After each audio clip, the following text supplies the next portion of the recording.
Sammy, your turn. Say your name, who you represent. Good morning, committee. My name is Sammy Cervantes. I'm a data and policy analyst at Every Texan, an organization that advocates for opportunity and equity through public policy. Every Texan deserves a chance to thrive and build a secure future for their families. Guaranteeing income programs have proven to be invaluable for many, allowing them to afford basic needs such as groceries, housing, and healthcare. Guaranteeing income is profoundly American, supported by leaders like MLK and President Nixon, who back in the 1970s proposed a negative income tax to allow low-income families to have a minimum income floor. And this is a proven approach. Alaska, for the last decades, has a transfer program that returns money back to families from the revenues of oil and mineral profits. And I want to dispel a myth. We've been talking about universal basic income. The programs that we're talking at this moment at localities are not universal. They're piloted and means tested. And most of the time, they're providing funds to those who need it the most.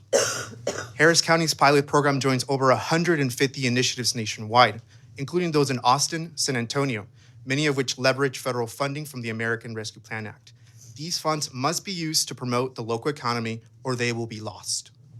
Despite our economic strength, many working Texans are not benefiting from our booming economy.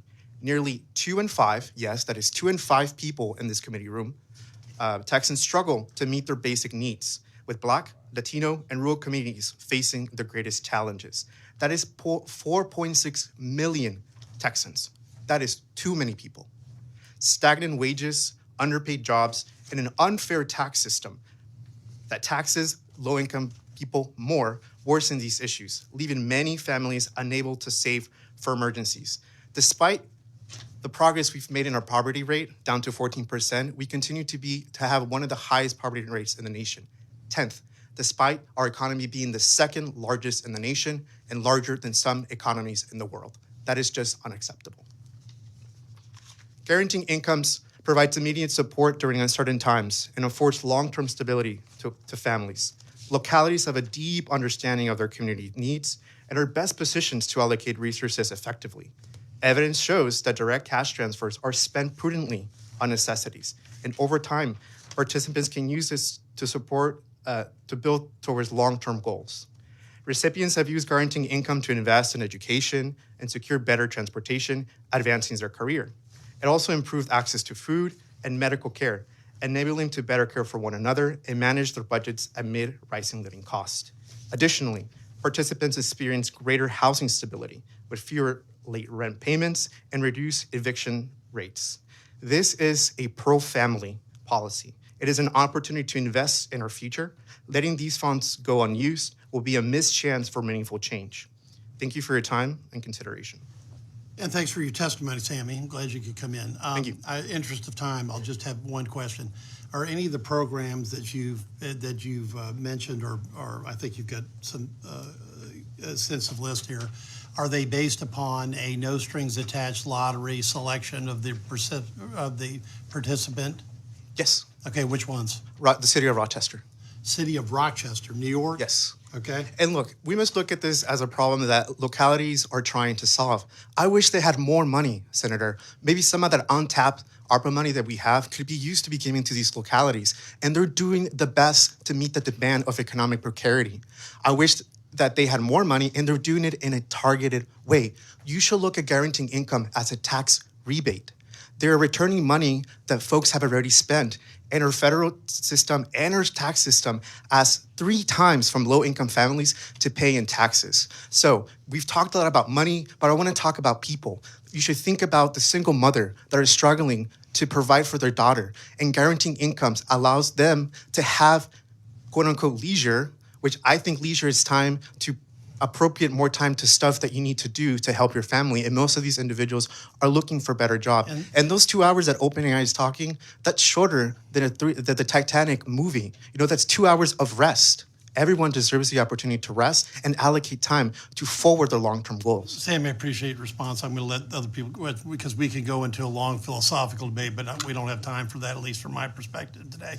But I wanted to ask the question specifically if there was anywhere else in the country, and I appreciate that. Yes. And just as a sidebar, you need to understand that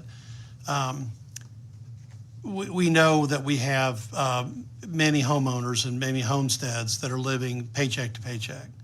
One of the reasons why the Texas Senate, in unanimous, vote after vote, stayed with a homestead exemption when we were, quite frankly, had a lot of headwinds, okay, was because we felt like it was very important to keep families in their homesteads at all possible. So I understand the point, and so not everything that you're advocating for is not something that we don't take into consideration, because that's an economic fact that we have, in this country, even in the garden state that we're in from the standpoint of economy, not New Jersey, by the way, that, we have a substantial number of homeowners that are living paycheck to paycheck. So I accept that, and so I appreciate your comment. May I follow up? No, it's okay. Let them come. They have some other Thank questions. you. But we could go into the same questioning that Senator Eckhart did with Joel, but we don't have time for the indulgence. I've got some other charges to get to, so thanks. Go ahead, Sarah. Go ahead. Senator Eckhart. Thank you so much for being here, Mr. Cervantes. You had mentioned, and I'm interested to hear the relative benefits of a negative income tax, as some have described, guaranteed income, versus property tax cut. Based on Senator Betancourt's office's estimate, the owner of a median-priced home received a property tax cut, money not taken from that household, of on average $1,300, or more than $100 per month. Do you see that as an ability for that lower income home to be able to use that $1,300 to, with no strings attached, for whatever is going to increase the feelings of prosperity inside that home? Thank you for that question. Something I often hear at the legislature is that families know best. Thanks. We see this in the education debate. We see this in the healthcare debate. And I also see the same in the economic debate.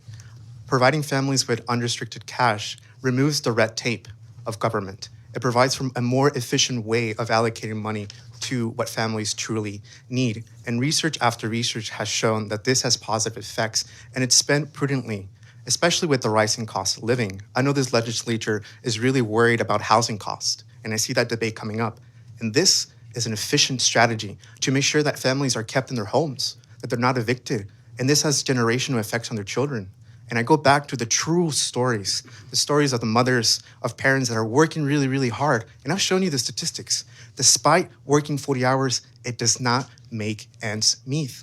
And I welcome the legislature to look at guaranteeing income and other cash transfer policies, like an earned income tax credit that better targets low-income families. I welcome and I am thankful for Senator Betancourt's flat property tax reduction. It was good. But there are better ways to target individuals that are low income, especially when 40% of Texans are renters and they didn't get a direct tax cut. Thank you for bringing up the renters. That was my second question, so you've already answered it. All right. Well, thank you so much for your testimony. Sammy, appreciate it. Thank you. Joel, thank you for making the drive. Thank you. And yes, I know I